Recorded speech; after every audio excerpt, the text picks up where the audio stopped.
वैसे चिराग पासवान भी कोई कमजोर कैंडिडेट नहीं है। नहीं। हाजीपुर में जब आप लोगों से बात करेंगे तो चिराग लोग करते हैं। चिराग पासवान का साथ ज्यादा देते हुए लोग नजर आते हैं। चिराग की लहर मैं कहूँगा हाजीपुर में है लोगों के। अभी तक तो वो अड़े हुए हैं कि भाई हम हाजीपुर सीट लड़ेंगे।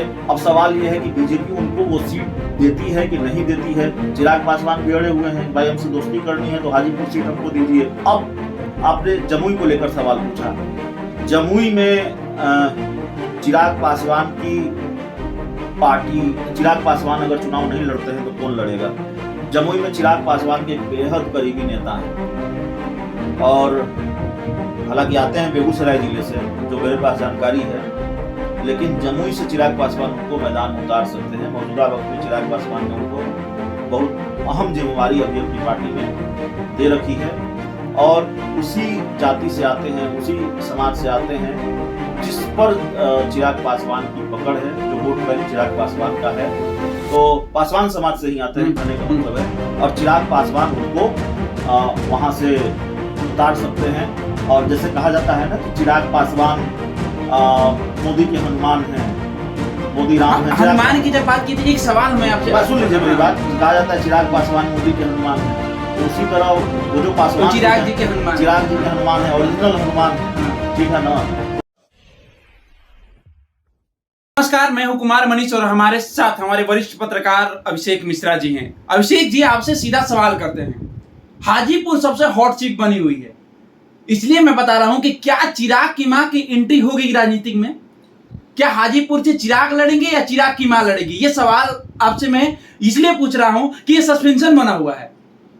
देखिए मनीष, ये बड़ा मुश्किल सवाल है वाकई हमारे लिए, और अक्सर हम भी चर्चा करते हैं, आप भी चर्चा करते हैं, दूसरे चैनलों पर भी लगातार चर्चा हो रही है कि चिराग पासवान हाजीपुर से चुनाव लड़ेंगे। और ये बात अब सिर्फ चर्चा तक सीमित नहीं रही है, ये बात मनीष अब तकरीबन साफ हो चुकी है कि चिराग पासवान हाजीपुर सीट से चुनाव लड़ने जा रहे हैं। लेकिन कई बार जब हमारी बात हुई चिराग पासवान की पार्टी के कुछ बड़े नेताओं से, तो वो ये कहते हैं कभी of the record, on the record, कि देखिए हम लोगों की तो चाहत है, हम लोग चाहते हैं कि रीना पासवान जी, जो चिराग पासवान की मां हैं, वो राजनीति में आए, वो चुनाव लड़ें। और कई बार आप जानते हैं, हम भी हाजीपुर में जाकर हमने लोगों से बात की है, तो वहां के लोग भी चाहते हैं कि रीना पासवान जी यहाँ से चुनाव लड़े। ये सवाल मेरा इसलिए रहा कि हमेशा चिराग पासवान यही कहते रहे कि मेरा पिताजी का ये मतलब शुरू से रहा है कि हाँ सीट है। और देखिए, जो मेरी समझ है मनीष, और मैं अपनी राजनीतिक समझ के आधार पर बात करता हूँ, वैसे चिराग पासवान भी कोई कमजोर कैंडिडेट नहीं है। नहीं। हाजीपुर में जब आप लोगों से बात करेंगे तो चिराग लोग करते हैं। चिराग पासवान का साथ ज्यादा देते हुए लोग नजर आते हैं। चिराग की लहर मैं कहूँगा हाजीपुर में है। लेकिन अगर रीना पासवान हाजीपुर सीट से चुनाव लड़ती हैं तो चिराग के मुकाबले वो ज्यादा सशक्त उम्मीदवार होंगी। और मुझे लगता है कि जितने वोटों से चिराग पासवान जीत सकते हैं, हम तो ये नहीं कहेंगे कि चिराग पासवान जीत ही जाएंगे, हम कौन कहते हैं। जो भी होगा जीत हार का जो भी अंतराल रहेगा वो छोटी बड़ी हो सकती है। अगर ये जीत होनी है हाजीपुर, तो रीना पासवान चिराग पासवान के मुकाबले ज्यादा वोटों से जीत सकती हैं या ज्यादा सशक्त उम्मीदवार साबित हो सकती हैं। खैर, तो वहाँ चाचा भतीजे की भी लड़ाई हो सकती है। चिराग पासवान खड़े होंगे या रीना पासवान खड़ी होंगी, उनके सामने पशुपति पारस खड़े होंगे। अभी तक तो वो अड़े हुए हैं कि भाई हम हाजीपुर सीट लड़ेंगे। अब सवाल ये है कि बीजेपी उनको वो सीट देती है कि नहीं देती है। चिराग पासवान भी अड़े हुए हैं कि भाई हमसे दोस्ती करनी है तो हाजीपुर सीट हमको दीजिए। तो दिक्कत यही है कि हाजीपुर सीट अगर चिराग पासवान लड़ते हैं तो पशुपति पारस के लिए मुश्किल होगी। हाजीपुर सीट तो कम से कम उनके लिए बहुत मुश्किल है अगर चिराग के सामने वो लड़े तो।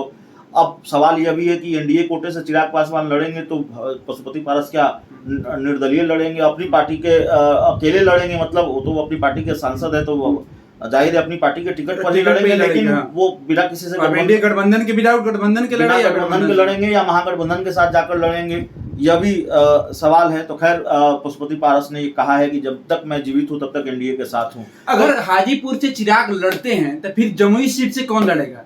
जमुई सीट से कौन लड़ेगा, ये बहुत अच्छा सवाल आपने पूछा है।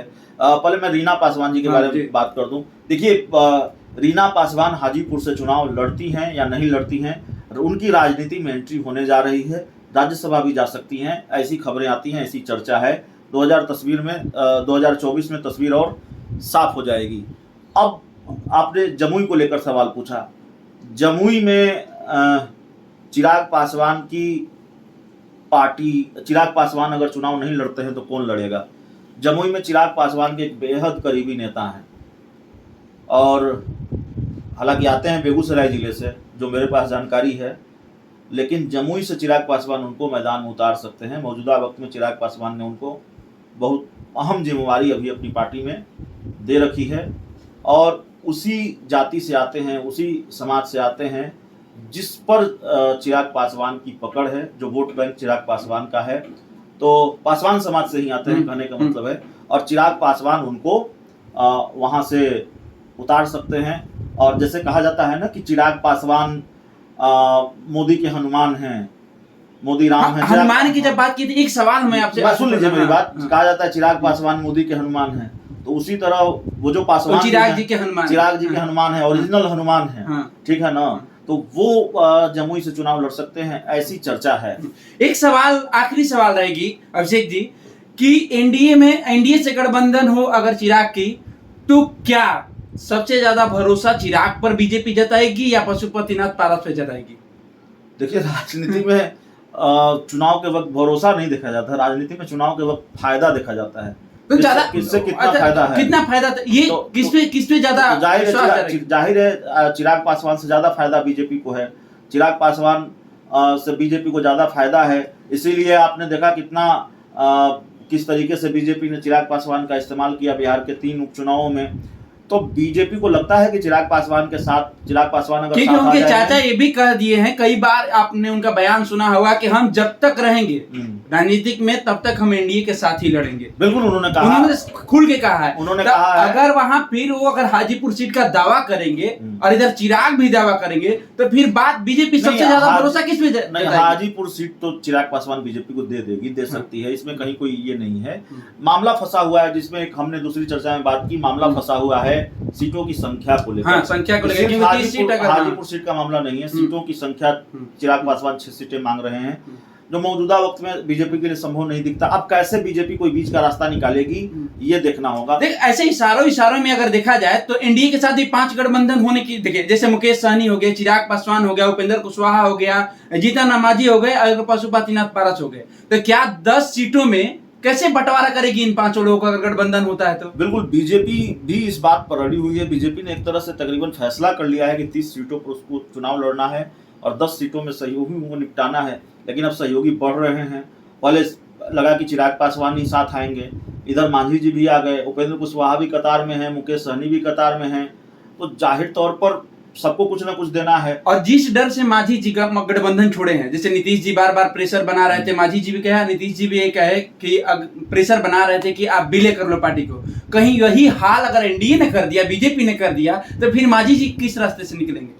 मांझी जी किस रास्ते से निकलेंगे नहीं निकलेंगे, लेकिन मांझी जी को 5 सीटों की बात वो कर रहे थे। 5 सीटें तो नहीं मिलने जा रही, 1-2 सीटें मिलेंगी। और जीतन राम मांझी के बारे में चर्चा है, उनको गवर्नर बनाया जाएगा। चिराग पासवान के बारे में हम ये कह रहे हैं कि हाजीपुर सीट पर तो बीजेपी मान जाएगी, लेकिन सीटों की संख्या को लेकर बीच का रास्ता निकालना पड़ेगा। चिराग पासवान को 2 कदम पीछे हटना पड़ेगा, बीजेपी को 2 कदम पीछे हटना पड़ेगा, तब ये गठबंधन हो पाएगा। मनीष, फिलहाल आपको क्या लगता है, चिराग पासवान को हाजीपुर से अगर लड़ते हैं तो क्या उनके चाचा मानेंगे, एनडीए के साथ वो गठबंधन करेंगे?